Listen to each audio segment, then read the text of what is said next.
ওকে, এখন আমরা একটা আলোচনা করবো একটা মেডিসিনের উপরে। সেই মেডিসিনটার নাম হচ্ছে যে ফসফোমাইসিন।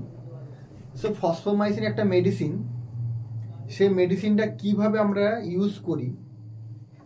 ফসফোমাইসিন হচ্ছে যে একটা ফসফোমাইসিনের গ্রুপ, কোন গ্রুপের মেডিসিন সেটা আমরা প্রথমে জানবো। সেটা হচ্ছে ফসফোনিক অ্যান্টিবায়োটিক। ওইটা হচ্ছে যে একটা অ্যান্টিবায়োটিক মেডিসিন। সো অ্যান্টিবায়োটিকের আমার ভাগও দেখতে পারি যে কতগুলো ভাগ আছে।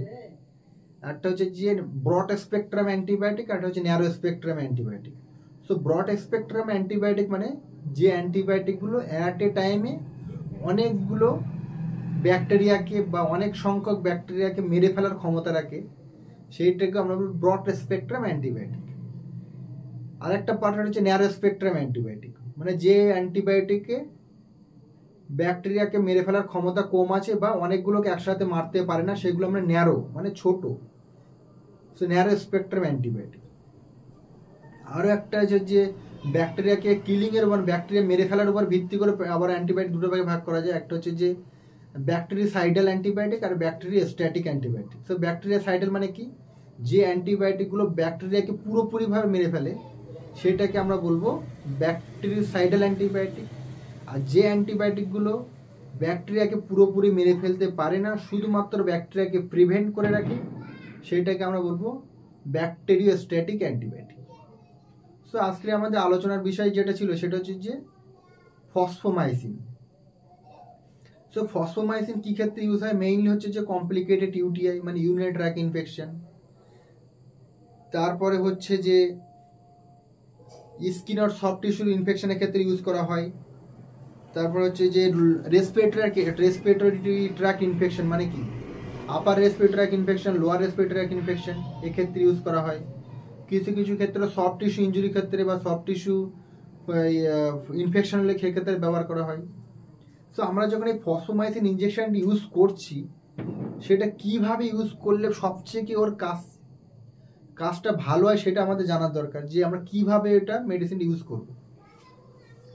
সো ফসফোমাইসিন ইঞ্জেকশনটা ইউজ করার আমরা যখন কোনো পেশেন্টকে দেবো, শুধু একটা মাত্র জিনিস সেটা হচ্ছে যে মাথায় রাখতে হবে যে ফসফোমাইসিন যদি আমরা কোনো 500 ml NS নর্মাল স্যালাইন যেটাকে বলা হয়, সেই নর্মাল স্যালাইনে ডাইলুশন করে দিলে ওই ফসফোমাইসিনের 100% এফেক্ট পাওয়া যায় না। সেক্ষেত্রে আমাদের কি করতে হবে? সেই ফসফোমাইসিন ইঞ্জেকশন সবসময় আমাদের কি করতে হবে? 5% ডেক্সট্রোজ সলিউশনে আমাদের ডাইলুশন করে পেশেন্টকে দিতে হবে। যদি আমরা 5% ডেক্সট্রোজের মধ্যে ডাইলুশন করি, সেক্ষেত্রে আমাদের কি কি অ্যাডভান্টেজ থাকবে? ফার্স্ট অ্যান্ড মোস্ট অ্যাডভান্টেজ হচ্ছে যে কেমিক্যাল স্টেবিলিটি। মানে কি, ফসফোমাইসিন যে ইঞ্জেকশন সেটা যদি আমরা 5% ডেক্সট্রোজের মধ্যে ডাইলুশন করে দিই, সেক্ষেত্রে আমাদের কী কী লাভ থাকবে? প্রথম হচ্ছে যে chemical stability, to prevent the degradation. মানে কি, মেডিসিনটা 5% ডেক্সট্রোজের মধ্যে দিলে মেডিসিনের ডিগ্রেডেশনটা প্রিভেন্ট হয়। আরটা হচ্ছে যে পিএইচটা কন্ট্রোল থাকে, এইটা একটা পয়েন্ট চলে গেল। আর ফার্মাকোকাইনেটিক কিছু প্রপার্টি থাকে, সেক্ষেত্রে আমাদের লাভ থাকে। একটা হচ্ছে যে এনহ্যান্স সলুবিলিটি, মানে আমরা যদি এই যে ফসফোমাইসিন ইঞ্জেকশনটা নর্মাল স্যালাইন ডিজলিউশন না করে, ডাইলুশন না করে, যদি আমরা 5% ডেক্সট্রোজের মধ্যে ডাইলুশন করি, ওর ফসফোমাইসিন ইঞ্জেকশন সলুবিলিটিটা মানে ওর যে সলুবেল হওয়ার ক্ষমতা আছে সেটা ভালো পরিমাণে সলুবিলিটি কিস হয়, 5% ডেক্সট্রোজ সলিউশনের মধ্যে ডিজলিউশনটা বেশি হয়, মানে ভালো হয় as compare to normal saline. আরেকটা হচ্ছে যে ইমপ্রুভ বায়ো অ্যাভেলেবিলিটি। যদি আমরা এই ফসফোমাইসিন ইঞ্জেকশন 5% ডেক্সট্রোজের মধ্যে ডাইলুশন করি, ওর বায়ো অ্যাভেলেবিলিটি যেটা থাকে অনেকটা বেড়ে যায়। সেই জন্য সবসময় আমাদের মাথায় রাখতে হবে যে ফসফোমাইসিন ইঞ্জেকশন যখন কোনো পেশেন্টে দিচ্ছি, একটা ব্রড স্পেকট্রাম অ্যান্টিবায়োটিক। আরেকটা অ্যান্টিবায়োটিকটা হচ্ছে যে যখন আমরা কোনো পেশেন্টকে ইউজ করব, সেক্ষেত্রে আমাদের সবসময় মাথায় রাখতে হবে যে ফসফোমাইসিন ইঞ্জেকশনটা আমরা যেন নর্মাল স্যালাইনে ডাইলুশন করে না দিই। সবসময় আমরা কী করবো, 5% ডেক্সট্রোজের মধ্যে ডাইলুশন করে দেবো।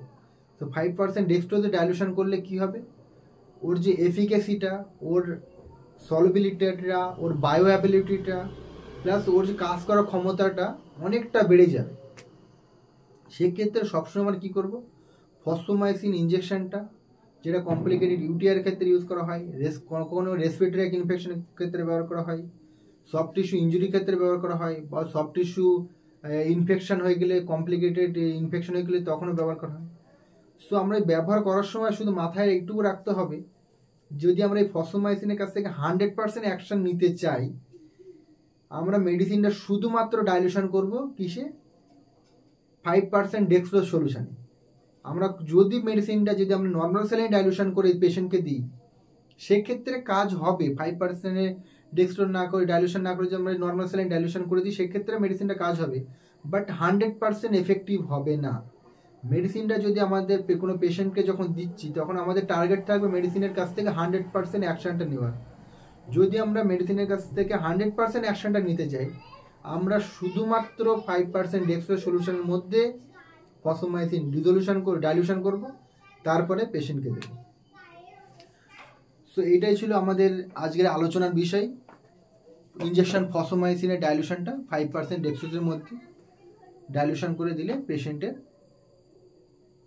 ক্লিনিক্যাল যে প্রবলেম যে পেশেন্ট যে ফেস করে আছে, মানে যেটা যে কোনো প্রবলেম হতে পারে, যে জন্য আমরা অ্যান্টিবায়োটিক ইউজ করছি, সেই অ্যান্টিবায়োটিক ইউজ করাটা 100% এফেক্টিভ হবে, আর সেটা হচ্ছে আমাদের মেন টার্গেট। ওকে।